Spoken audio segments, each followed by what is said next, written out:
Hyderabad KPHB కాలనీలో ఇంటి ముందు ముగ్గు వేస్తున్న మహిళను నీళ్లు అడిగి గొలుసు చోరీ చేసిన దొంగను పోలీసులు అరెస్టు చేశారు.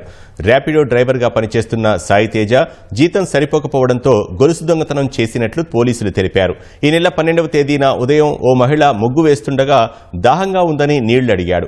అనంతరం ఆమె వెనకాలే వెళ్లి మెడలోని బంగారు గొలుసును తెంచుకుని తన ద్విచక్ర వాహనంపై పరారయ్యాడు.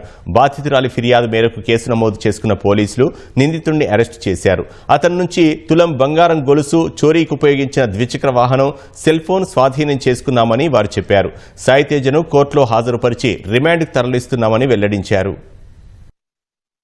మార్నింగ్ 6:30కి ఒక 50 ఇయర్స్ లేడీ ఆవిడ ఇంటి ముందు ముగ్గేసుకుంటుండగా ఒక 26 ఇయర్స్ ఉన్నటువంటి ఒక వ్యక్తి వచ్చి చైన్ స్నాచింగ్ కి ప్రయత్నించినట్టు ఆ పెనుగులాట్లో 2 తులాల చైన్ ఉంటే 1 తులం ఆవిడ దగ్గర మిగిలిపోయింది, 1 తులం ఆ దొంగ తీసుకుని పోయినాడు. అక్యూజ్డ్ పేరు సాయి తేజ. ఇతను ర్యాపిడో డ్రైవర్ గా పనిచేస్తాడు.